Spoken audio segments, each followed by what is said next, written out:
Down the Lens Podcast. Down the Lens Podcast.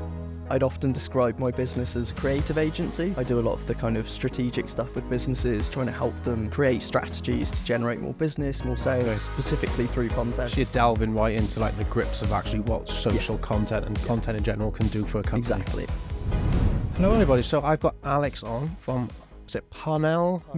Parnell Media. So you're a local, well, I'd say filmmaker, videographer from Cwmbran? Yeah, I would say a local cinematographer. I'd often describe my business as a creative agency, so it's not really locked in at video only. Yeah. I do a lot of the kind of strategic stuff with businesses, trying to help them create strategies to generate more business, more sales, specifically through content. So you're delving right into like the grips of actually what social content and content in general can do for a company. Exactly. I think as a filmmaker, you kind of have to be able to sell that. You know, most businesses will see video as an expense. Yeah, 100%. And I think a lot of the work that you have to do is kind of convince them that actually this isn't an investment, that we're just paying for a video that's going to see no ROI. Yeah. You know, as a customer, I want to be able to know if I'm spending, you know, £3,000, £4,000, £5,000 on a video, I want to know that I'm going to see where's my my money return, back. And I think that's where, you know, being able to steer them down the right path and say, well, actually, what are you looking to achieve with the video? Because that's the first thing. So you do like a little consultation to start with before you actually do it. Yeah. So like if we rewind quickly, what kind of got you into the whole like setting up your own media company? What got you into all that? So I kind of fell into it. I think a lot of filmmakers these days do. I mean, you know, there are lots of people that go to uni, study it that way. I think YouTube and the internet has kind of made most industries accessible these days. You don't really have to go to university now. Don't get me wrong, it helps. It gets you up to a very, very good standard when you leave. Especially, I think, if you want to go into the more like film industry. Yes, 100%. I think the industry that we're obviously trying to get into, or we are in, is maybe more hands-on, you learn it yourself kind of thing. Yeah, no, I agree. I think it really depends on what type of video you want to be doing. And like you said, if you want to be getting into films, then 100% go to university. Yeah. But I don't think uni is the be-all and end-all of filmmaking today. Yeah, I agree. You know, you can't really be taught how to produce films, how to come up with stories. Lighting, you know, lighting is something that you learn through practice. You can learn the principles of lighting, you can learn the exposure triangle, all of the theory of lighting, but lighting is practice. It's a whole nother thing by itself, isn't it? Exactly. And it's that kind of experience of saying, well, I've had an environment like this, so I've shot in office buildings where, you know, huge windows behind, blown out. Exactly. Completely. You've either got blown out windows, or more annoyingly is your exposure. It's changing throughout the interview. Yeah, with the clouds passing by or whatever, especially with British weather these days. It's awful. Typical. It's for me, if it's not sunny, it's a good day. Yeah, it's just overcast. As long as it's overcast for the whole interview, I'm good. Generally speaking, I try and avoid natural light like the plague for interviews. Especially for talking head stuff. I want to be able to control that lighting. I want to create, you know, Rembrandt sort of looks. You can't really do that with natural light. You can to an extent, but it's never going to be as good as... You might need like what's those screens you have on the side, like the black screens and stuff. I don't know the technical term, but most of the time, if you're shooting natural light, they'll have like not like a bounce board, but the opposite, saying they'll basically absorb the light to create that Rembrandt look. The sort of black cards. Sort of kill the light coming in, but. Again, it's always going to be limited. A lot of my stuff is filming in office environments where, you know, they never have great lighting. They've always got these horrible fluorescent or LED lights because they want to save money. 100% for meetings, it's perfect. But as a videographer, it's the worst kind of light. When did you first pick up your first camera then? So I actually can't remember. I know I've had a camera since I was very, very young. I've always been into it. Both my grandfathers had cameras that I have now as kind of my classic camera collection. Yeah. I would say my first video camera I probably picked up when I was about 7. A tiny little flip-out camera. The screen pops out. You know, probably 720p. And what was you shooting back in those days? So it's just like little football videos. Just my friend and I used to shoot wrestling videos and all that. Just stupid stuff that you do as kids. Never edited it. It was just kind of record it one shot. To see it back. I actually found all of those videos a couple of years ago after managed to down them out of the archives, and it was quite funny watching them back. And yeah, I sort of had that when I was about 7 or 8. Loved filming stuff, and then I kind of stopped. Right, okay. I just fell out of love with it, and then picked up a Nikon D3100. The potato. Yeah. On this particular podcast, got a thing for shaming Nikon. Yeah, I'm sure there's a lot of people that do. I mean, we flew out to Tenerife on a family holiday. Obviously, low tax, cheap camera, and I thought, I might as well buy one. I'll take a few shots. Yeah. Typical person that picks up their first DSLR. I'll take pictures of flowers. Yeah, to see what I can get. Landscapes. It was all awful. I mean, I look back at it now and I think, I used to think, that is a fire shot. Now I look at it and I think, dreadful. Wow, definitely improved with time. And yeah, I think I picked up my D3100. All of it was primarily photography stuff. Right, I wasn't really doing any video with that one. Have you found that you enjoyed video more now? Yeah. I think for me, creating content is you can create emotions, and I think it's much easier to create emotion through video than it is tell through a story. photography. I feel like you can tell much more of a bigger story using video. 100%. So yeah, I think I enjoy that, watching people watching my videos. Yeah, that's so a couple of times I've had like a few weddings that I've shot where, in terms of going the extra mile for the customer, that it's called in the CX industry the moment of magic. Right, okay. So it's that tiny little touch that doesn't cost you much that creates an advocate for life. So for me, if a client is paying, the big buck, several £1,000s for a video for their wedding, I want to be able to deliver that and say, well, actually, I'm going to go and buy a £30-40 bottle of champagne, just to say thank you or whatever. A little gift box, these wood boxes. Oh, I've seen them, custom, engraved names on them. Few sort of love hearts, whatever you want to do. Put the memory card in there. I hand deliver it, so I'll deliver the memory card and the champagne. Yeah, and I'll say, should we watch it together, or would you rather watch it on your own? But for me, kind of watching people's reactions. That's a nice personal touch. I've never known anyone to do that. I've heard some people doing like a custom box, but obviously you suggesting, should we watch it together? That's a nice touch. So my corporate background was customer experience. Right. So did you do that, before you went into the filmmaking stuff? Yeah. So I started, my first proper job was in Barcelona. I worked for TUI as a holiday rep, or as a guest relations rep out there. Okay, got you. And then kind of progressed into the industry, found a corporate job for a big international organisation. Yeah. Started there as a CX administrator, and then kind of worked my way up to a senior manager role there. Got you. So I was very young, probably one of the youngest. Were you in your early 20s then? I was. Or are you still in your early 20s? So I'm now 29. Right, okay. I was a senior manager by the age of 25. Nice. Youngest person there by about 10, 15 years, if not more. And I think that corporate background for me was invaluable because it taught me the principles of business. It taught me about managing people, managing projects, managing budgets, specifically with CX. So how do you deliver an experience? So when you say CX, sorry, what is CX? So CX is customer experience. Right. Okay. So within CX, you've got kind of different strands. You've got customer service, which is the actual interaction. So I have a question, I'll answer it. Yeah. Customer experience is the entire journey from end to end. So from the minute they see your website to the minute you've delivered the product and they're happy, and stuff that's the experience. And throughout the experience, you've got what you call emotional touch points. So this is where, when I'm delivering my wedding packages, this is a opportunity for an emotional touch point. So a high stakes situation where you can make or break a relationship. So for me, delivering that by hand with a bottle of Prosecco or champagne or whatever it is, it does take time out of my day to do that. Yeah.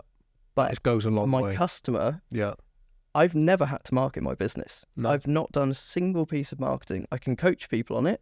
I can deliver strategies that turn around huge revenue targets for them. But I've never once marketed Parnell Media. How do you go about obviously you say you don't market, but how do you go about maybe finding the new clients? Does it tend to like word of mouth networking, or do they come to you? Every customer I've had, word of mouth. Yeah. So I know we had a brief chat earlier. I actually do a lot of automotive stuff. Love your cars, don't you? Yeah. What's that place down not between Abergavenny and Cwmbran on the back road by Goitra? Yeah, I can't remember the name of it. I know we're niching down to maybe people who are not familiar with a local area, but there's a cafe, a coffee shop or a cafe. Caffeine Machine. Yeah, and they Baffle House. Yeah, but they're basically like a bike. It's like a biker gang group, but at the same time they got a lot of vintage, nice cars that also come along as well. And I've seen a lot of stuff that you've been, putting out maybe just for fun, as like because you're an enthusiast. A lot of stuff is, taken there. Yeah. I mean, Baffle House is an amazing place to network with automotive enthusiasts. For me, it was just an opportunity to film when I started, and I was like, well, I've got nothing else to film, so I might as well go to a car event, grab some clips. And then I kind of accidentally realised that it's the ultimate way to find high net worth individuals. Nice. People that own supercars are either very successful in their career, probably very senior and potentially influential, or they own a business. Yeah. Well, senior people and business owners are always going to need content for their business at some point. That's very true. And I think for me, the ability to network and speak to people and say, well, I'm Alex, if ever you need any video, this is my business, this is what we do. We've got proven results, we've got a track record of it. And then let's just talk about cars. It's about building relationships. So did you go there off a whim just for pure enjoyment to, have an interest in the cars, and then you just subsequently managed to network through that as well? It was exactly that. It was just me turning up. So I think the first major event I did, which was probably the best decision I ever made, was a vineyard event probably 2 or 3 years ago. I'm not going to mention the organisers of that event. Several reasons. I turned up then, I thought, I'll take my new camera. I just bought a new Blackmagic 6K. Oh, nice. How did you find that? Brilliant camera. Did you have to shoot to an external memory card on that? So you can. You can shoot internal or you can shoot external. For me, shooting external was brilliant because is it manual focus only as well? Yeah. And this is the thing. I love that autofocus. For me, so many people say to me, obviously now I'm on, much more expensive and higher-end cinema cameras. We'll get to that. But I think you learn so much by shooting with equipment that that doesn't have all the bells and whistles. I had to learn how to manual focus. I've shot weddings with a Blackmagic 6K, manual focus the entire day. The camera had to be rigged up massively. The battery life is awful. Yeah, I've heard that. Again, it's some of the stuff that comes out of them is ridiculous. The image, and this is the one thing I will say. I do miss the Blackmagic for the colour. So Blackmagic is cinematic. It's 12-bit, 6K. The image is stunning. There's so much you can do to it when you put that into DaVinci.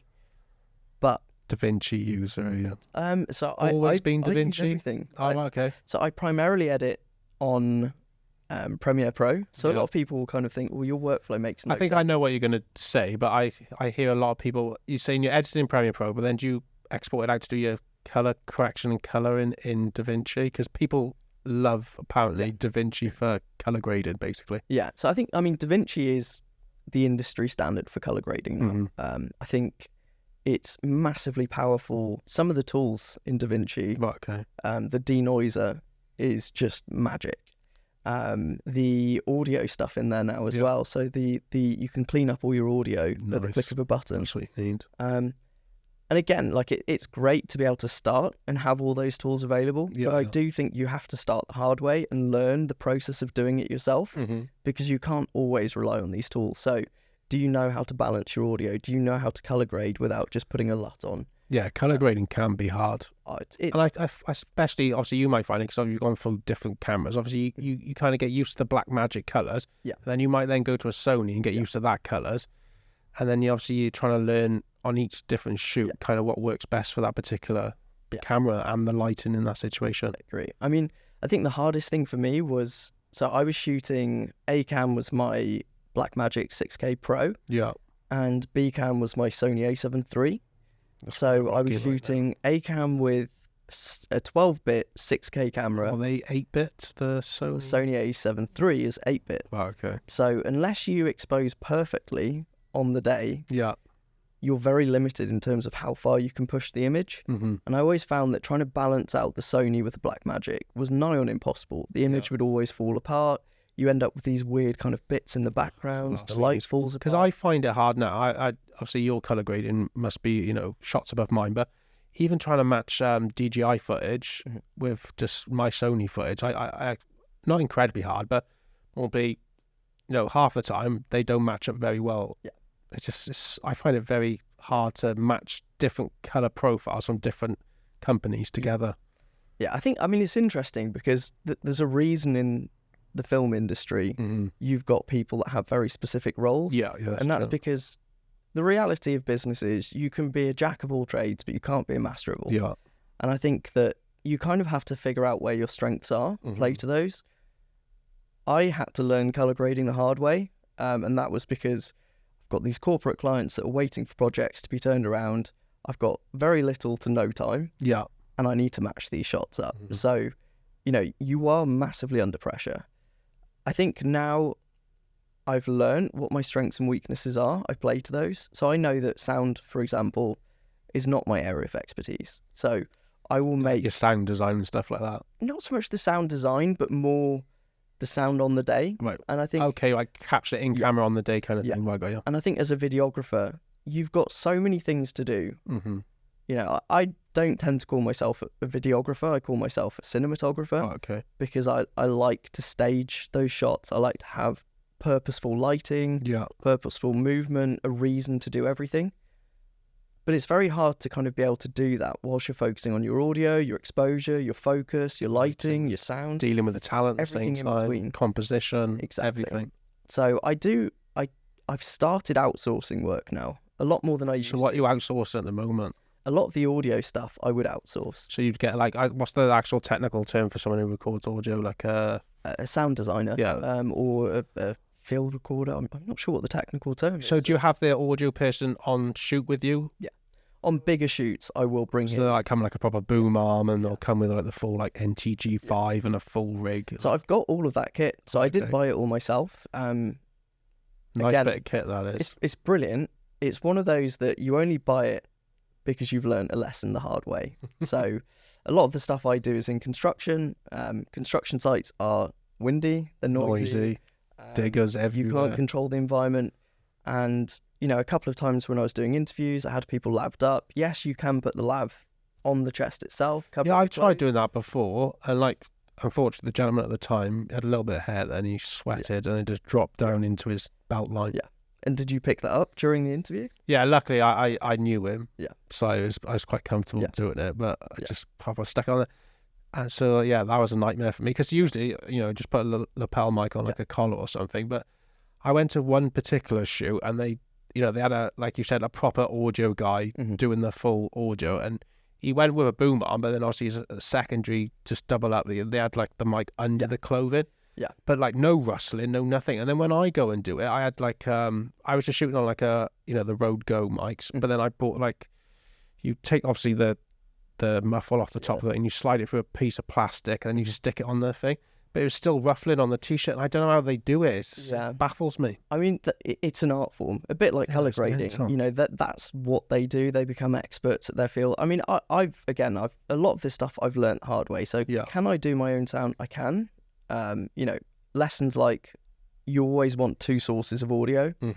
If it's a high stakes interview, you should always have two sources. So when you're saying high stakes, I mean you got one time to shoot this, one shot and that's it. Stuff like, again, with corporate, these people are busy. They don't have time to spend 10 hours interviewing, setting up.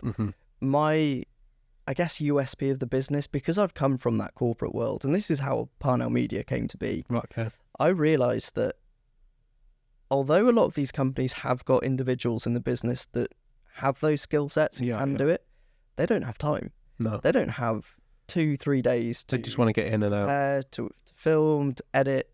They want someone that comes in and makes life easy. Yeah. And that's kind of where I come in, because I've got that corporate background. I can kind of say to people, look, I understand how busy you are. The last thing you want to be doing is your pre-production, your risk assessments, your drone flight planning, all of this stuff that they don't care about. No, they're not. They just want to pay their money and get their video.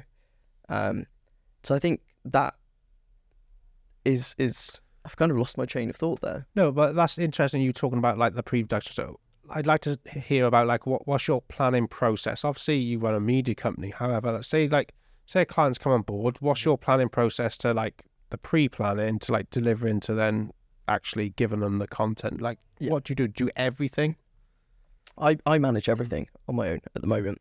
I think the more time you put into pre-production, the easier your life will be during production. So then, post-production. What does pre-production involve for you and your clients? What do you do for your clients, basically? So, and I guess this is again where the Parnell Media kind of touch comes in. My goal is I want them to spend as little time with me as humanly possible. Okay. So generally, they'll reach out to me and say, hey, we've got this project or we've got this thing that we want to produce. Can you help us out? At that point, I'll always say, let's have a call.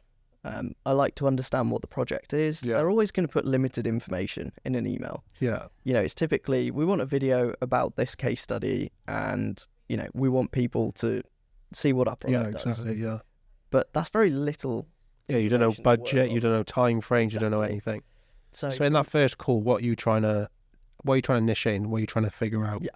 So that first call for me is all about establishing purpose for the video. Why do you want this video? What are you looking to achieve? Are you looking to sell more, to attract more clients, to build, whatever, more engagement with your audience? I think that's the first bit. So what do you want this video to achieve? And I think that's probably a question that not too many filmmakers ask. I've started to do that recently, but definitely at the beginning, first 2 years, you just kind of, we need a video. Yeah, no problem. When do you need me? What time? But then you eventually realize you got some.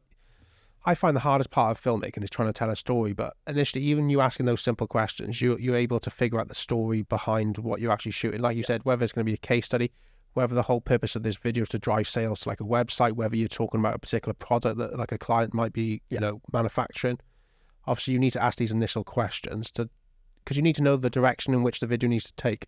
Otherwise, you're not going to have a clue. Exactly. And I think, for me, if you don't ask those questions, you're setting yourself up for failure. You're shooting blind. Because at the end of the day, you're going to deliver the product, and you've put your heart and soul into that edit. You've put days and days, sleepless nights. We've all been there. We've worked.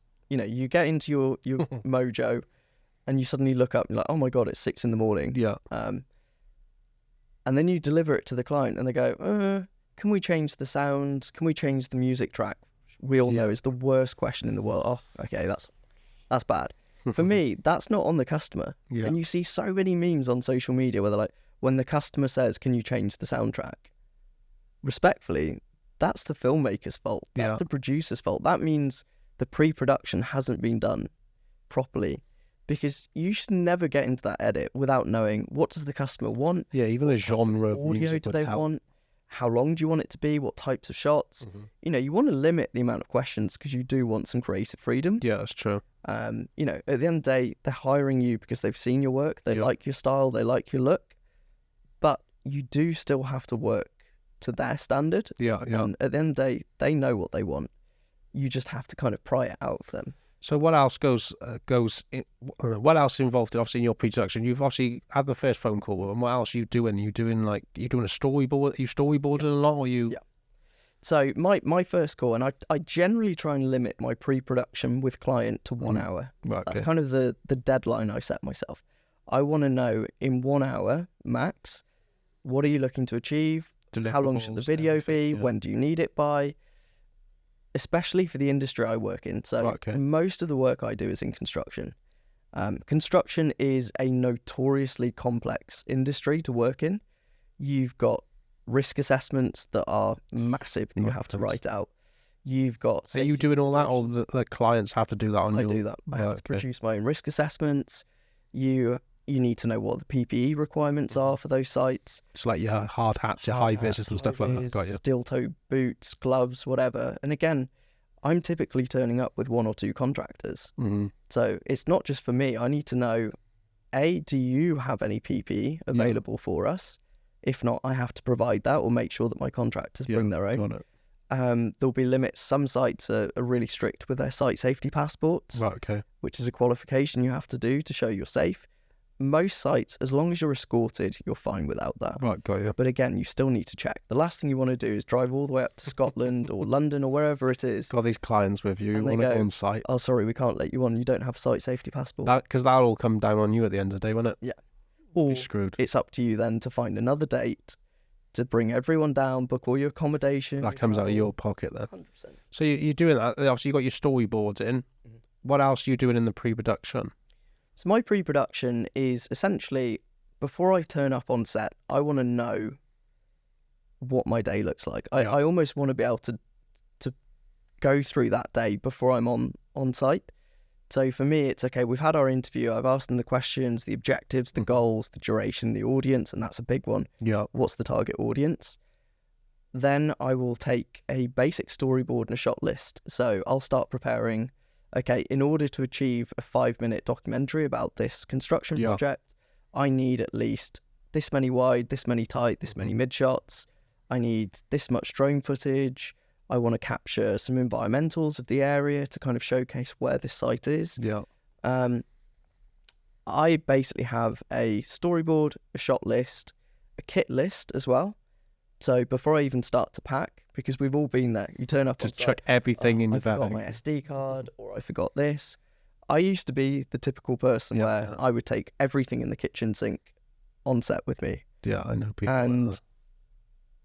it's such a messy way to work. For me, I can't do it. Yeah, because you got bags and stuff everywhere. Yeah. Sometimes now I just limit myself to, like, say if I'm just doing like a photography shot, I'll limit myself to one light and a camera. Yeah. As long as I've got my SD cards, I'm sweet to go. Yeah, and I think the less clutter you've got, the more you can focus on the creative process. Yeah, yeah. And I think so often I'm like, well, I've got this tool somewhere, but it's in one of these bags and I'm opening it up. For me, my rigs are pretty much built before I turn up on set. Right, okay. So I know, okay, I need 2 light stands for, the primary light. I need a backing light.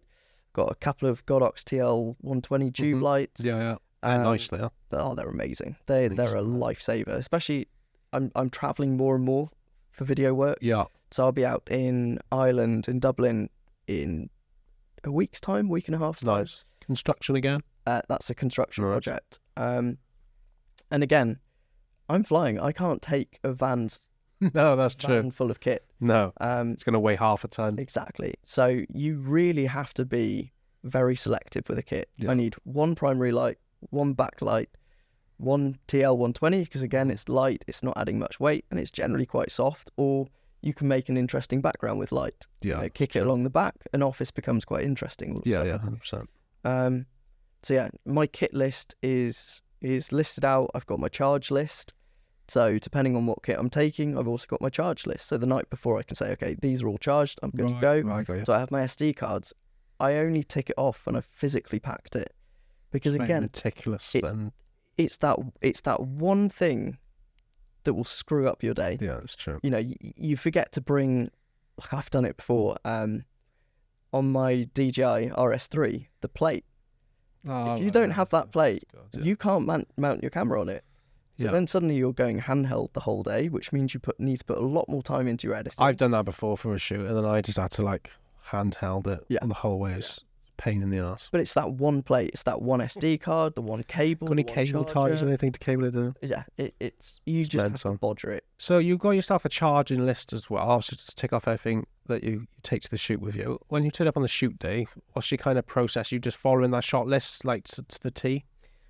As much as you can. And this is the other thing. I mean, as a cinematographer, filmmaker, director, whatever you want to call yourself, you kind of have to be a master of improvisation. Right, okay, yeah. And I think as much as you plan everything down to a T, there's one thing for certain, something will go wrong. 100%. It's how you deal with that defines how good a filmmaker you are. Do you panic and freeze and that's it? The rest of your day's ruined? Or do you improvise, adapt and overcome? I had a wedding. In fact, the couple actually don't know this.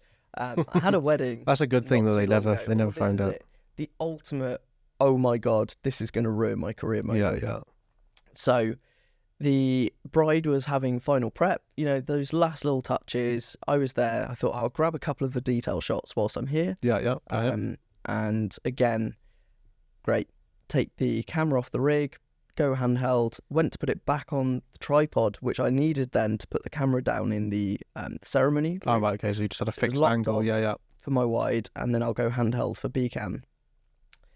I've never seen this before, but you've got those threads, so you've got the... In the camera or like... So in the actual plate, you've got a 3/4 thread, and it takes it down to a 1/4 thread. Right, okay. That had snapped as I was putting it back on. I mean, the camera literally nearly fell on the floor and smashed in front of me. And in my head, I'm thinking, oh my God. What am I going to do? I need to get this camera rigged up ASAP. So I always have like a mobile studio. Right, okay. So I've got, I call it Jeffrey, my little rolling cart with everything built in. I like one of those production carts you see on film sets. So I haven't gone for the full production cart. Because they're like $1,000 or 1,500 quid. They're big bucks. And I am looking to build one. I'm designing it at the moment. Oh, nice. I use one of those like little beach buggy ones. I've got one of them. It's like a trolley. Brilliant. Yeah, Brilliant. I've got one of them. For London, again, I like the fact that I can, sort of... 90 odd quid, 100 quid in there. Yeah, I know exactly the ones you're on about, yeah. So in there, I've always got essentially a mobile production setup. So, like you see a lot of people that have these charging walls. I've got a charging wall. They're great, but when you work away a lot, I want a mobile charging wall. Yeah, so I've converted a case into a charging station. Well, like a Pelican case. Right, got you. So everything's mounted in the case. All of my chargers are lined up. I take one plug, put it in a wall. I've got charging stations. Right, for the whole unit. On set. Right. So throughout the day, I can just quickly, bam, NPF battery, V-mount, whatever. It's all on charge. So I ran down to this little production setup I had, and I didn't have one of these kind of adapter screws. Like the foot plate. So I managed to, I don't know how I did it. In the end, I was like, I'm pretty sure I've got something in my car. And I found something. I basically bodged it together with seconds to spare, ran into the ceremony, got the camera rigged up, and it all worked out in the end.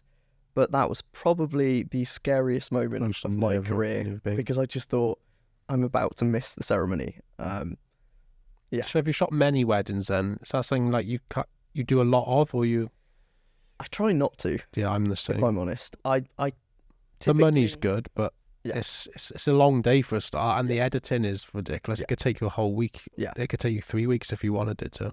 It's the ultimate high stakes gig. Yeah, one time to get it all done. Yeah, and if you forget to press record, you're screwed. Yeah, and that's the sort of thing that, from a reputational point of view, it's very hard to overcome. Yeah, because word travels fast and people speak. 100%. My video, we've all seen that video online at the moment where the lady's complaining that she was charged $1,200 for this video. Right, okay. And it literally looked like it was shot on an iPhone 1. I mean, it was horrendous. It was bad, wasn't it? The sound design was like sound of things that didn't even correlate with the video.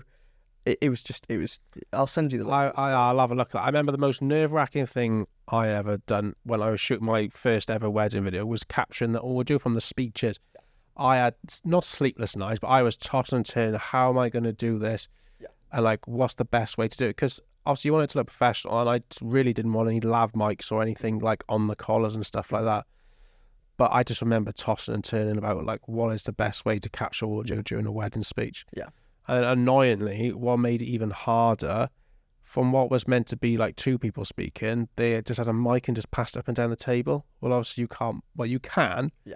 But no one, when they first start out, have got 6 lavalier mics or anything to go around it. Luckily, I remember watching a YouTube video, and it's like a little plastic sleeve, and then you basically slid it onto the bottom of the microphone, and you slid the Rode Go 2 or whatever into the back of it, so it was away from the face. Obviously, when the mic was getting passed around, luckily, the audio was going around with it, but it was like £11 off Etsy. Yeah. But I remember audio was like, for a wedding, was my scariest thing to capture. Ceremony, yes, a little bit, but you could, as long as you mic up the groom and maybe the pastor or the person giving the ceremony, you're pretty much sweet, and yeah.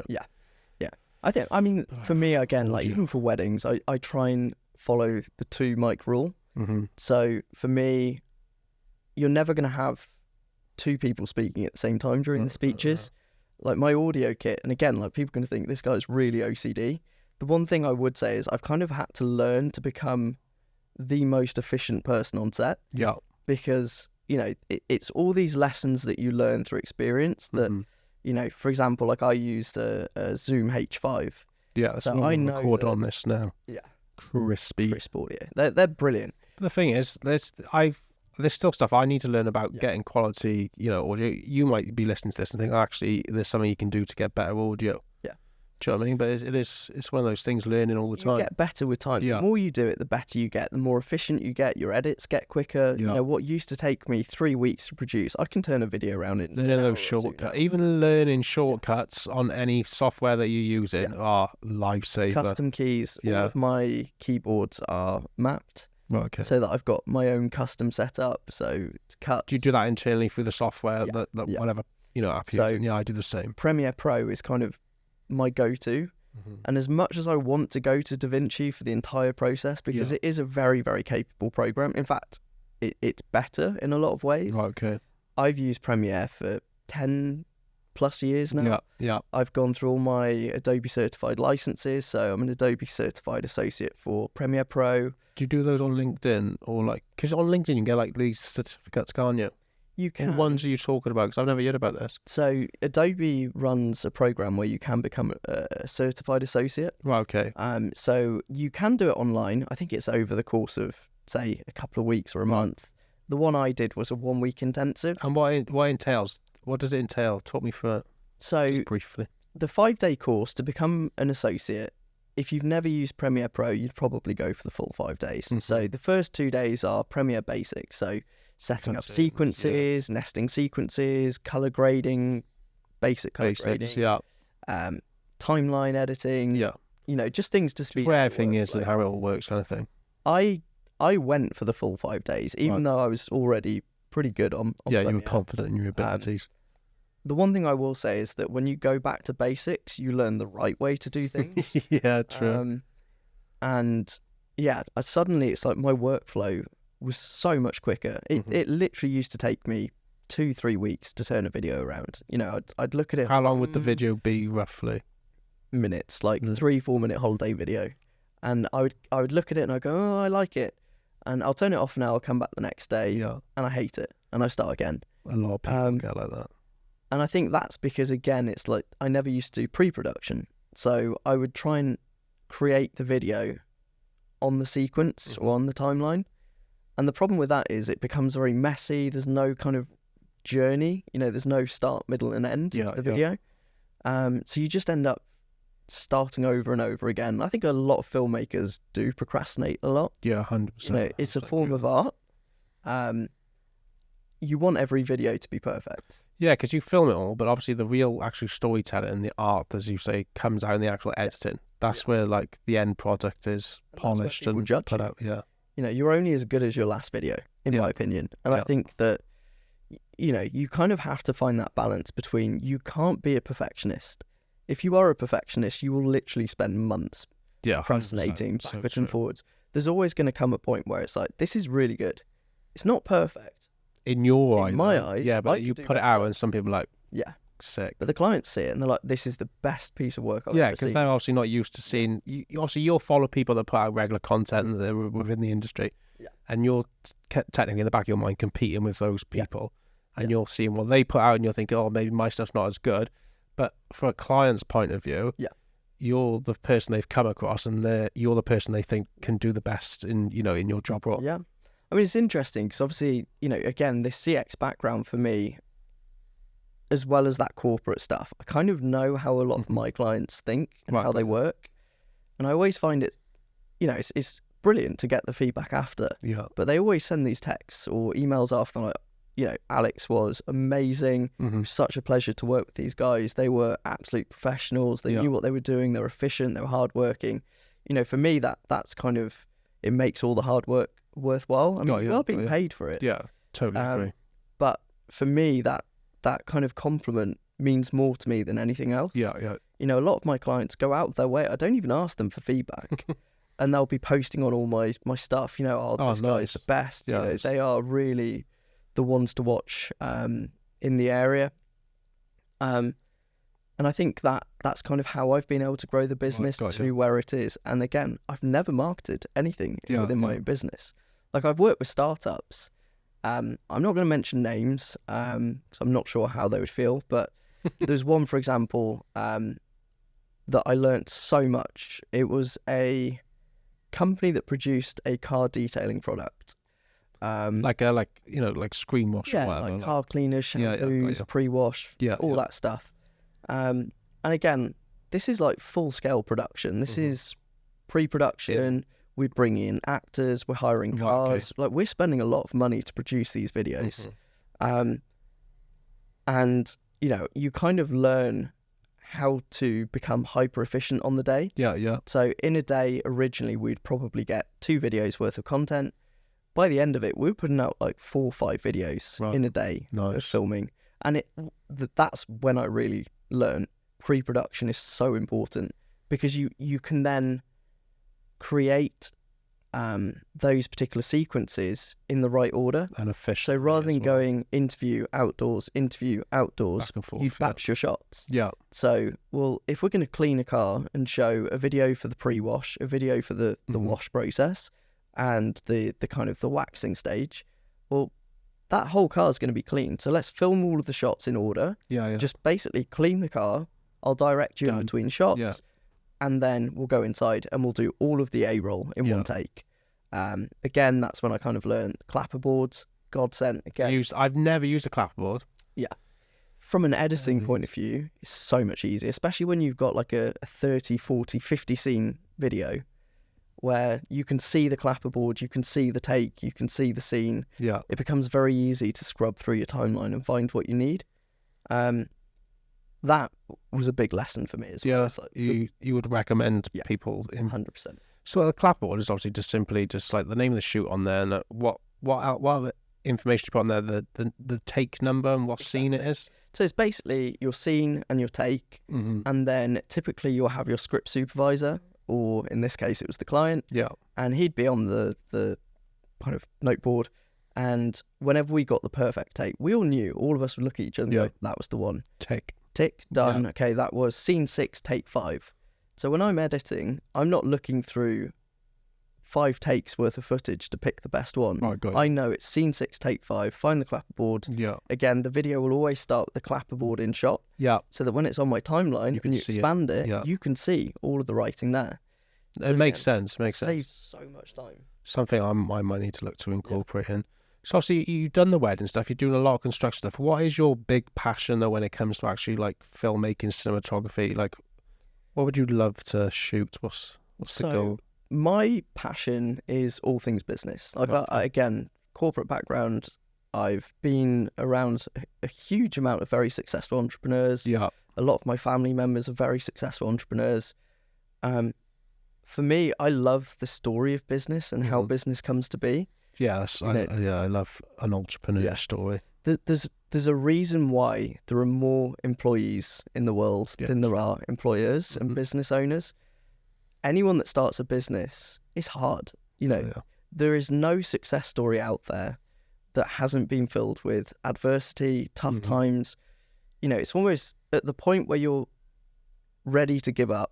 Yeah, is probably the point where you're right on the edge. On the cusp of like peaking over and push through. going really 100%. Well. And I think for me, it's,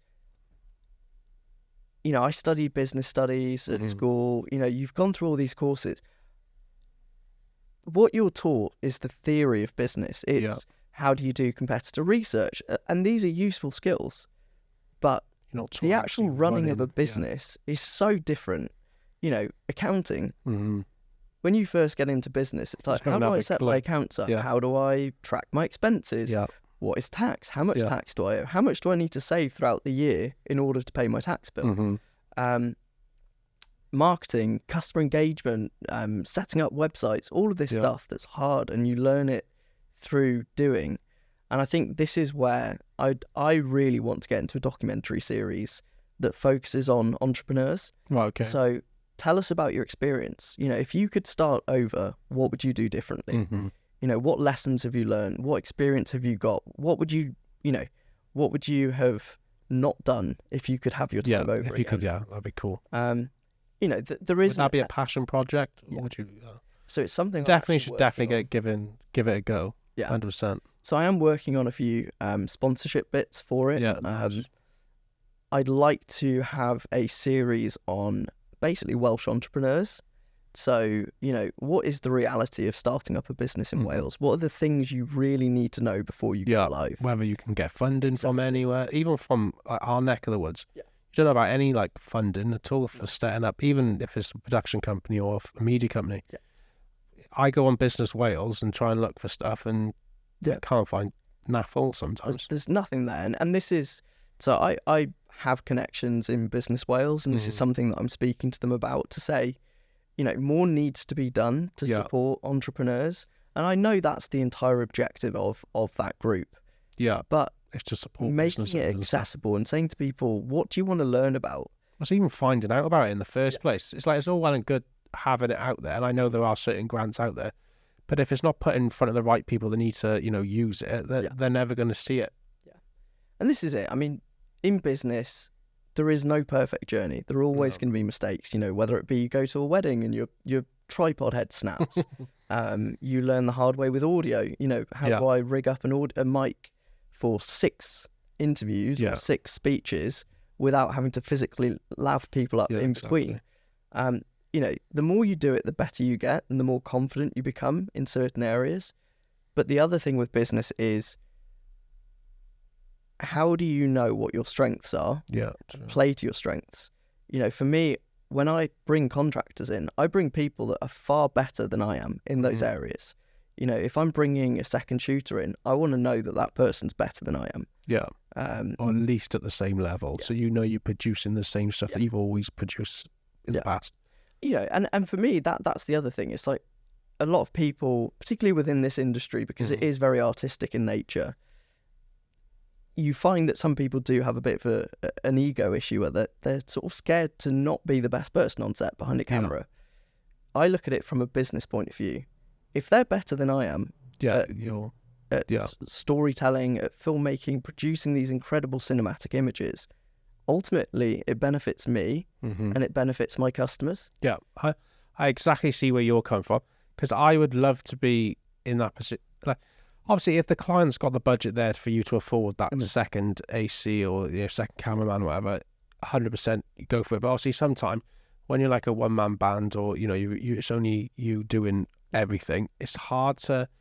I'd love to have a big budget where I could bring in a team of 3 or 4, whatever. But sometimes it is. I definitely find it hard personally, from my experience. If there's only a selected budget, and that's usually what I would take home personally, it's hard to then pay for someone else, so then you're not making any return. But what I have started to try and do now is, yes, I might not make any money from the film day, but I can see the return. I'll basically take the return from the editing side of things, so I'll be in charge of all that. However, obviously, the product that you give back to the client will be better because you've then gone in an extra person. So you might, for people maybe looking to upscale, take the cuts somewhere. So rather than you getting your day rate of filming, you're giving that to another cameraman, where you can obviously potentially get better footage or more footage, different angles, more chance to get, better shots. But then you maybe take your pay from the editing side of things. Yeah, and, the reality is most of the projects I work on, I probably don't need a second shooter. No. Do you have the budget there to afford a second shooter? I do, and this is the good thing. This is the thing about corporate and commercial work. It's kind of know where the ballpark is to go. Right, okay. You say to a couple that are getting married, 1,500 for a wedding video, 2,000, whatever you want to charge. That's a huge amount of money to them, and that's a personal investment. That's their own money. Yeah, 100%. With corporate, they've got budgets. Yeah. They've got an amount of money per year to spend on marketing. Don't get me wrong, you still have to sell the product, and you still have to be able to demonstrate a return on investment for that money. But it's far easier to justify a £5,000 project to a commercial client than it is £1,000 to a wedding couple, or 1,500. Yeah, exactly. When you were first started out in the construction thing, did you find yourself you were lowballing quite a lot? Not purposely, but obviously you didn't know the industry yet. So obviously now, however many said years you've been doing the construction kind of stuff, you realise now your prices are actually what the competitive market would be? Yeah, I mean, pricing is Did you find it hard? Was that a big learning curve, basically? Because obviously, you might produce the same content as someone that might be charging 10 grand, but you're just starting out and you're charging, I don't know, 500 quid for a day, and you don't know where to price yourself. Did it take a long time to learn that kind of pricing, really? I think so. Price is an interesting one. I think your pricing for me reflects your experience, and I think the more experience you get, the more you can charge. You know, I know there's a big debate in the industry at the moment around should you do pro bono work, should you do free? I like shoots? free shoots. Yeah. I personally think it's the only way really to get into the industry, to build up experience. No one's going to come to you with no experience and say, here's 10 grand to produce a video. Because you've got nothing to validate the experience to show, actually, I'm going to say to you, I can deliver £500,000 return in sales over the next 12 months. You know, again, funnily enough, tying back to that first client, or one of the big first clients I had in automotive scene, I was charging pennies. Go on, don't give us the specifics, but was it under £1,000, under 500? Well under £1,000. You're probably looking at sub 500, say, per video. And again, this is like a day shooting, couple of days editing, pre-production. You know, you're talking minimum wage when you figure out the hours. By the hours, break them down. I wasn't even making money there because everything I earned, I was reinvesting back into the kit. And I still do that. You know, I'm in a even paying for all your subscriptions, like your Adobes and all that. Insurance, Adobe, you know, everything, audio, everything adds up. Those projects, we basically took that business from 0 to $500,000. Nice. Gross. Will you do that in my business? 12 months. And this is kind of where I had that eureka moment where I was like, I'm onto something here. Did you feel inclined then to like think, actually, I'm going to push my budget right up? Because theoretically, if you're now turning over $500,000 a year, rather than paying me pennies, I'm not going to be on turning over $500,000, but, you know, I want, you know, at least 3% of that. So not even 3%, but so this is it. This is where it becomes, if you're willing to accept risk, you can negotiate a return of the sale. So rather than charging you $5,000 for this video, I'm going to charge you $1,000, but I want 2% of sales generated from this product. Right, okay. It's risky because you may sell nothing and therefore your take home is $1,000. You may sell a fortune.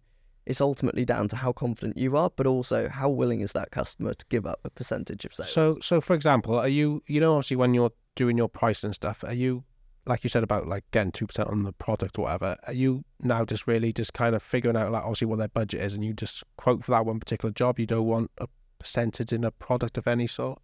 That's the first time because the first time I've hit, I don't know if you've done it, but it's the first time I've even thought about the concept of doing that, if that makes sense. I try not to, only because it's messy. Yeah, so I can imagine, you're then having to trace their sales for an indefinite amount of contracts, time. I can imagine being a nightmare. It's just, from an admin point of view, it's not worth it. I mean, there was another startup. I flew out to Marbella for this new product. Really clever kit. Really, really clever tool. I think the budget for this shoot was $2,000-3,000. And we produced this amazing video. And again, I know that's arrogant. It was my project. But the video that we got was sometimes. Really, I was properly proud of that. Yeah. It's like the one that can be on the top of your website kind of vibe. Yeah, it was, up there. You know, we worked with some of the best tennis players in Spain, you know, the world's best, what size the best? Tennis players. Oh, tennis players, sorry. This kid was 16, I think they were like number 3. Not the guy who just won Wimbledon, was he? No, not Alcaraz, I wish, And basically the product, within the first week, they sold something like €125,000 worth of this product. Now, I can't say that was entirely down to the content because this was a product that a lot of people have been waiting for. There's a lot of demand there. But this campaign definitely enabled that type of sale because suddenly people are like, the product's there, it's available, it's high end. And I mean, stuff like that, you kind of take a step back and you go, I'm helping these businesses achieve massive revenue through my services. And I think a lot of filmmakers or creative agency owners will take a step back and say, well, if I found my own product and put this much effort into it, could I see a return like that? Where do you find say for example, obviously you've done your research on how much this a particular product makes. Where do you find that kind of information? Just typically, I've got very good relationships with my clients. Obviously, because of my, the stuff that I've done in the past with corporate, I tend to know the right questions to ask, and people generally open up to me a lot more than they probably. Because then you're like, okay, I can check another couple of them. But every customer I've had, I would describe as a friend. Every person that I've had as a customer, I will speak to them frequently. I still check in, even if they're not using me for work anymore. I still like to check in. How are things going? It's clever, Is it all, doing well? It's just maintaining that relationship so that if ever I want to go back and say, do you know what? I want to film some testimonials. Those clients are going to say, yeah, 100%. Yeah, down to that. So yeah, obviously you're talking about the testimonials from your clients, obviously, because that's obviously you're delivering high content, good quality service, which is obviously going to earn you some good buck now and then.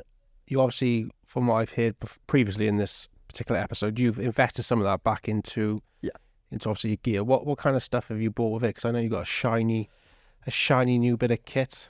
Yeah, so I invest quite a significant portion of the revenue back into the business. For me, it's all about scaling up. I think it sounds stupid, but the better the kit, the more seriously you're taken. I think early on, a lot of kind of new filmmakers will rig the life out of their camera. What I'm doing now. For me, I think you kind of have to. If you turn up with an A7 and a lens, A7 III and a lens, and that's it, you're still producing the same look and feel. You can't come more across as a photographer, though. They're like, oh, that's, what am I paying this much money for? Yeah. Whereas you put a matte box on it, a monitor, a mic, cage, whatever you want to put on. Suddenly they're like, oh yeah, this is a proper camera. It's a proper camera. It's got a cage. Exactly the same. It's the same thing. Yeah. It is a bit of a gimmick. Don't get me wrong. There are reasons to rig your camera. But it is limited. I think for me, again, I wouldn't even want to know. In fact, I know how much I've invested in kit over the last couple of years. I wouldn't want to say. I don't know how much. It's a lot. I had to declare it as part of my end of year accounts. Sickening, was it? It was. Let's just say those SD cards add up very, very quickly. Yeah. For me, I'll only invest into a piece of kit if it adds value to my workflow. Yeah, it makes sense. For me, I want to be able to turn up on set and go from tripod to monopod to handheld to RS3 as quickly as humanly possible. Like I love way of working. Being able to jump from sticks to gimbal to handheld in the click of a button. Yeah, literally just unplugged. So I've got a lot of these kind of quick release systems that are the same across my entire kind of platform of I completely get it. So that all of that stuff, the efficiency stuff, the stuff that you learn the hard way. I want a dead cat, I want an NTG5, I need the Zoom H5 for good crispy audio. I recently picked up the Sony FX6 about 12 months ago, maybe. Lovely.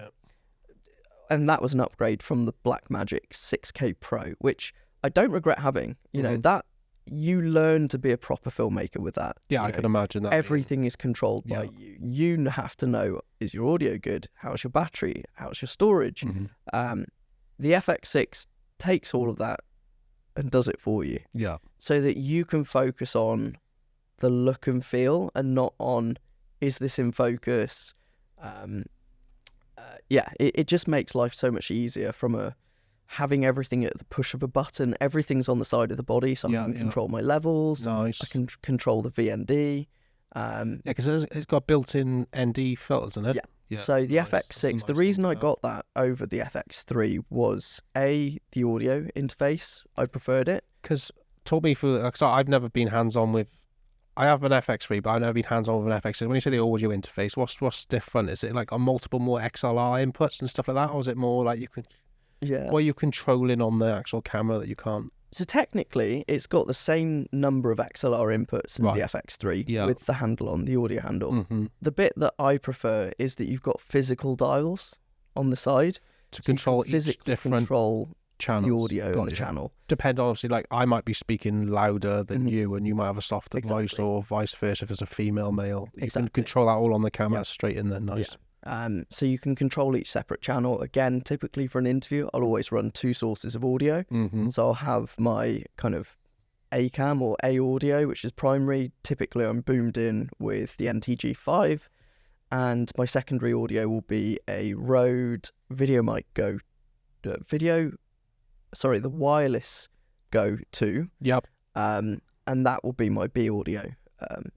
They're amazing quality. They're brilliant. But I just love the sound. The NTG is just such a. Can you notice the difference? Yeah. So you invested in the FX6. Have you then subsequently pushed up your costs slightly to? Because you're now saying, well, I got better equipment, therefore you're getting a better product theoretically. Yeah. You know.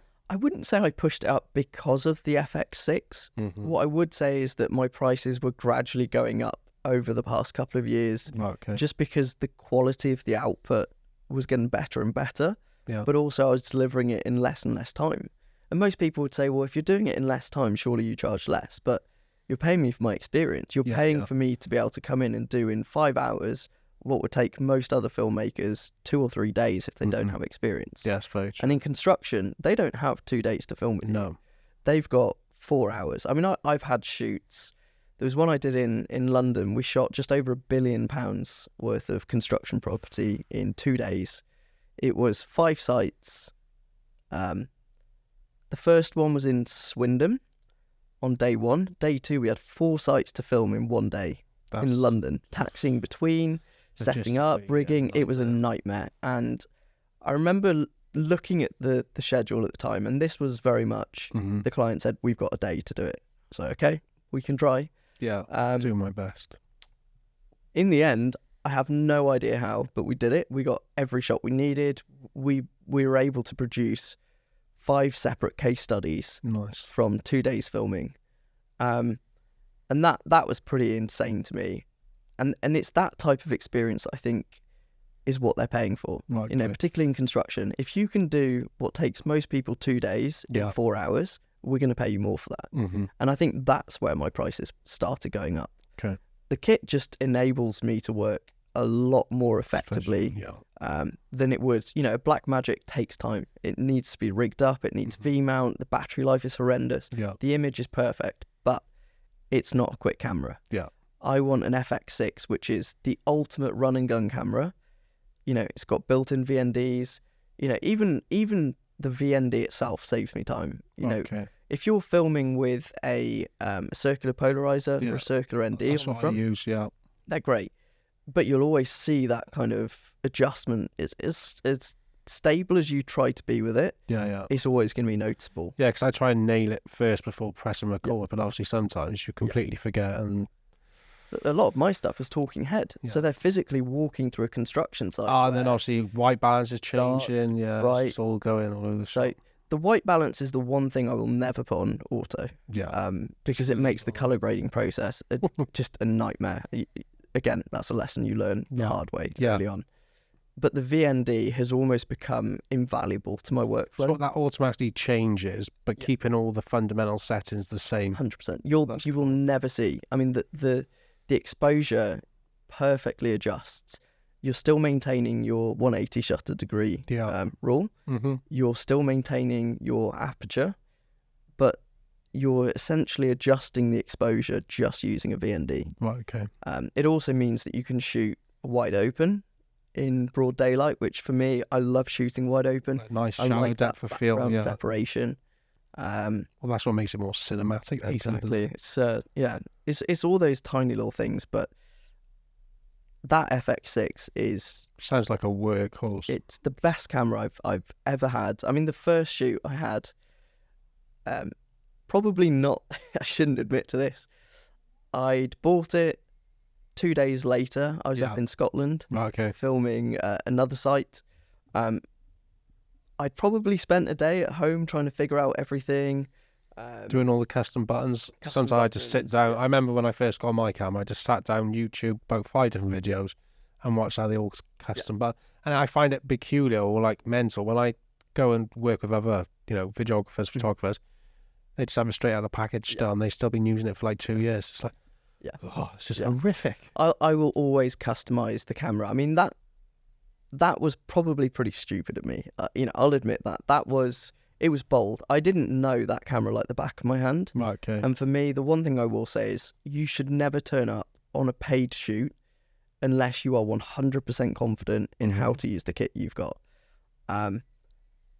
Again, 2 days of playing around at the house. Luckily, I'd familiarised myself with it. I knew what I was doing. But, there were things that were available to me in that camera that I didn't realise for like 3 months later. For example? So one of my favourite features is it's called cache recording.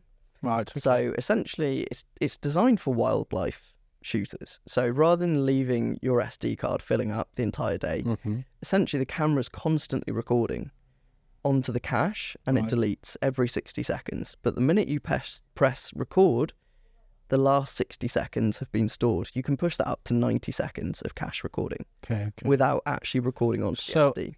Where does the recording go, though? Internal? So it's the camera cache system. So it's the camera's own memory card in body. There's an internal one within the camera. Yeah. I got you. For example, if you're shooting wildlife stuff, then I'm guessing this is me just trying to figure out. Say if there's like a shot of a bird swooping in to grab something, theoretically the camera has maybe captured it before the time you've been able to hit record, so you've actually got it. Because if not, you end up there and you're like, should I record? Should I not? Is it going to come in? Is it not? And you just end up with thousands of clips. Whereas with cache recording, as long as your shot is lined up and you know this bird is going to swoop in at some point, as soon as it does it, you press record, you've got it. Yeah, because I can imagine now, like, I would find that so useful in certain environments I try and shoot, and whether it be like candid shots of people trying to even like, even if you're shooting at your weddings, you're trying to get a smile or a laugh or like, a little peck on the cheek. You're anticipating it, so then you're constantly recording. But obviously with this particular thing that and not many people know about it. A lot of FX6 owners that I speak to, I'm like, oh, what about this cache recording? And they go, what's that? I've never heard of that. Yeah. So a lot of the stuff that I do, particularly for conferences, I don't record the entire speech. I don't need to. For a 3-4 minute video, I want those particular sound bites where it's like, and this is why it changed our life, and this is why this product was so amazing, and this is how we saved 500 million on this construction project. I don't want to know the whole build up to that. It's fascinating, and I'm learning a lot about construction. But I want to know that as long as I'm leaving my camera lined up, as soon as they say it, start recording. Right, got you. So you just have it like fixed on like the podium, for example, and you think, oh, actually, this is good, but I haven't been filming the last 2 sentences. Exactly. Bang, press record, and it captures that. Does it then put it onto the card? Yeah. Or does it does it just you have to grab it off the camera kind of thing? Exactly. So pretty much every camera has got its own storage. Even the A7 III has got not much, but it's got what's called cache storage in camera. So when you go in burst mode, I think A7 III is 7 frames a second, 7 or 8. God knows. If you don't have a card that's got a really fast read-write speed, you'll see the numbers clocking down, so it goes 7, 6, 5, 4. Oh, that's what mine does. That's basically it's saved on the cache, waiting to be pushed onto the memory card. Right, got you. So what Sony are doing is using that cache to store the last 90 seconds of footage. Very clever. And then putting it straight onto your SD. Nice. So, again... Sounds like a very good investment. I would recommend it to anyone. If you're into documentary, and particularly the series that I'm going to do on, Welsh entrepreneurs, the business series on what does it take to run a business. Yeah, that'd be cool. This is the perfect run and gun camera. There's nothing on there that I could think of that it's missing. Dual recording. Yeah. The only thing that you don't realise when you buy an FX6 is that if you want to shoot 4K 120, you need a CFast Type A card, which are you need that with the FX3 as well. Stupidly expensive, I still like 250 quid upwards, isn't there? More 500 for a 600 gig card. You're looking at 600 gig, £100. Yeah, you can buy. I think the first one I bought was the Sony CFast Type A card, whatever they call it, the rugged something. Yeah, like the tough. I think I paid 300 and something pounds for 160 gigs, which on a 4K camera doesn't last very long at all. No. That 160 gigs goes very quick. I'm used to recording on the Blackmagic where you've got 500 gig or a terabyte external SSD. Yeah, and you can pick it up like 100, 120 quid, yeah. So there are new cards that have just come out. They're called the Angelbird CFast A cards. Right, okay. It's a 1 terabyte card. 1 terabyte CFast Type A. It's faster than the Sony Tough. Right. And they're £520 Nice. a piece. So you can get 2 at 1 terabyte for less than you can get 1 Sony card. Are they reliable? Or Yeah. You doing the research then? Yeah. Their Angelbird has got a very, very good reputation. Nice. So yeah, and again, if you're dual recording, which if you're in commercial, you should always be dual recording. I dual record most of my stuff just in case. Yeah. Touch words, I've never had any issues with SD cards failing, but I always do it just for my personal, sanity. Yeah, exactly. Yeah.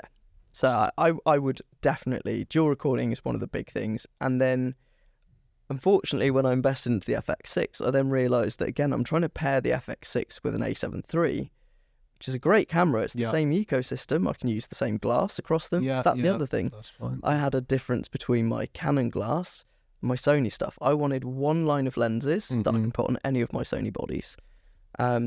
So I wanted a camera that would marry up perfectly with the FX6, for the same colour science, same look, same feel.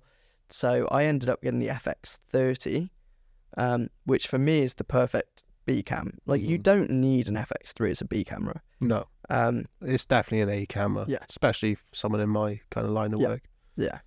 So the FX30 I picked up probably 5 or 6 months ago at the Wales and West Camera Show. I wanted to go to that. It's amazing. Bloody missed it. It's amazing. I met James Matthews. Oh, did you? I DM'd him the other day, see if you want to come on the podcast. I haven't heard anything yet. He's a legend. I've watched his stuff for a while. He's Essex based, and he's like, he's a nice guy. Humble guy. I say nice guy. I never met him, but from what I've seen of his content, I shouldn't say. I had a meeting and I was like, I'm going to push it.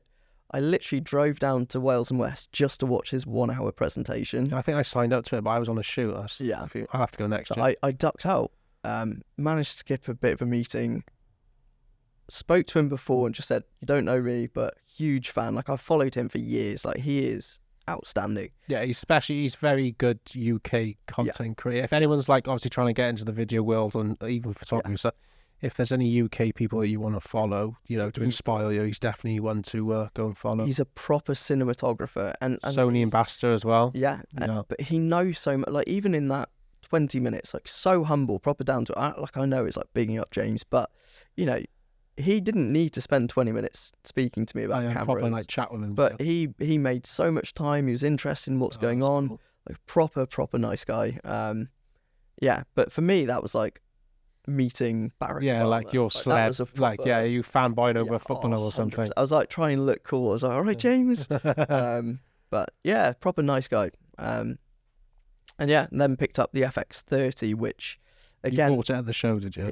Yeah. So I got a decent discount off it. So it's a great place to go and learn, and more importantly, to network. I wouldn't mind taking the podcast that I would like to branch out to and do like podcast on the road kind of thing, and just go around with like the Zoom 5 in, like, not in my pocket, but like in a side bag and 2 mics, and just go around just speaking to like people like you and just like asking simple questions like that. Have someone on a camera. On a it's like at the end of the day, it's all about like, I want to build a community within South Wales. Like, I've never met you, but I followed your stuff for maybe at least a year, 2 years now, but we've actually never met.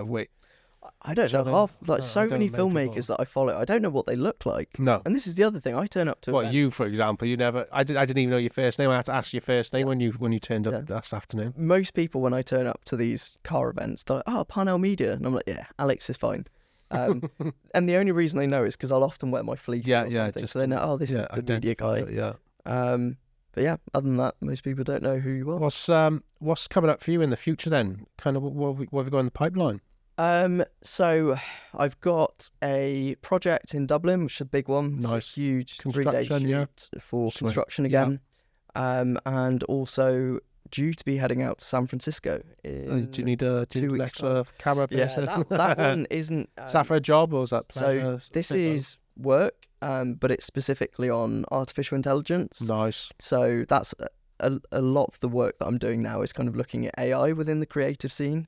Is that how you can work with AI to make your process better? Or you mean you're trying to find more AI clients?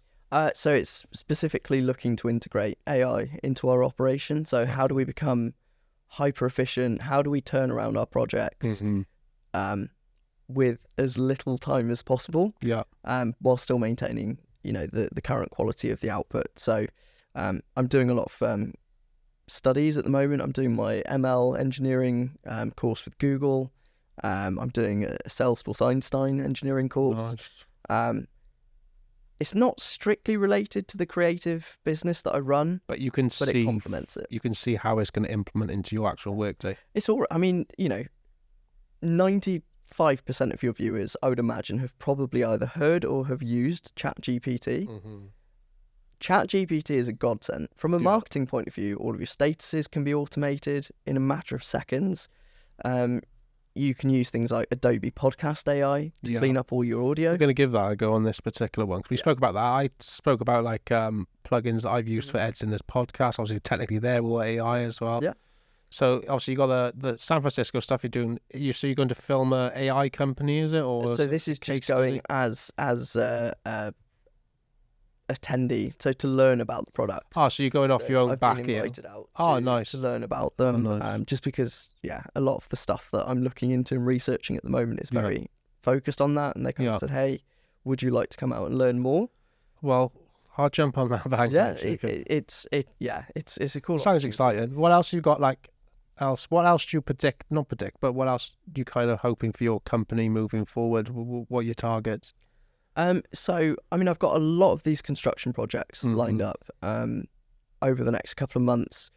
What I would like to do is start my own documentary series. And again, I know I've mentioned it already, but on is that a separate side of Parnell Media, or is it still through that media company? Yeah, so it'd still be through Parnell Media, but the vision and the idea is that it gets my foot through the door with potential clients. Right, okay. And again, networking is everything. If you're not networking, you're missing a trick. The car stuff, again, every single customer I've got, every single one, bar none, came from one car event that I attended and filmed. And then I met a client from Pobble, who introduced me to Lovell, who introduced me to Revisto, who introduced me to Canary Wharf Contractor. Nice. And, it's that kind of rolling effect. So, I think for me, this Business Wales series is more of a passion project. Like, I'm not going to make money off it. I know that directly. Yeah, but if it opens doors... Yeah, further down the line. Also, there's no real... you go to London, you've got all of these huge established production agencies. I don't think there is that one agency in Wales that is known as, this is the go-to agency for Wales. If you want high quality... media company or just like... And don't get me wrong, there are companies out there and they're all very good at what they do. They've got their own niches, but there's not that one, this is the go-to. This is the one you go to if you want high quality video that will turn around high quality results for you. I feel like in Wales it's all like individuals, if you know what I mean. Freelance, not freelance stuff, but like, like individual stuff basically. So people specialise in a particular thing. This person's good for that thing, but there's not, like you say, there's not an actual company. Well, otherwise I'd assume like we would have come across their stuff. The only people I can think of who I know are doing well is the content creators stuff. I mean, they would be the one that I would say is like the most established. And there's some big ones that were in Cardiff, like I think they're called like SA2 and stuff, but they like went bankrupt and stuff like that. But like, like you said, there's no big ones out there that you can fundamentally say, they're Welsh, they're the people to go to. And that's kind of like my longer term vision. That's the goal for Parnell Media is I would like us to be the go-to commercial and corporate agency in Wales. It's like if you want a video that achieves results, this is the company you go to. Just because of the experience, and we can kind of play different strategies that we've had with different clients and say, well, let's adapt it to your business. Yeah, and if people are looking to follow your journey, where can they find you? Yeah, so I'm primarily on Instagram. So it's at Parnell Media. Yeah. Parnell. Not many people know how to spell that. Most of the work that I do is posted on there. Again, and this is the other thing. When you work in corporate and commercial, you can only post very limited content. Right, okay. I can't post 90% of the content that I film because you're on NDAs and stuff like that. And, it's not my content to post. So that's another thing. I really want to start doing a lot more BTS stuff and sort of showing people what the reality is of on-set life, how to prepare, how to interview, how to rig things up. Just trying to maybe share some of the knowledge that I gained through YouTube, and hopefully, you know, a few people that are interested or looking to do it themselves, hopefully they'll learn from it as well. Well, I'd just like to say it's been a very enjoyable episode. Thank you for coming on. Thank you for having me. No, pleasure has been all mine. It's been nice to finally meet you. Yeah. I hope obviously success for your business, and be good to have a catch up in a year or so to see how you're getting on. Sounds good. Thanks for coming on. One of our sets soon. Yes, fingers crossed. Thanks for coming on, mate. All right, thank you. Cheers. Cheers.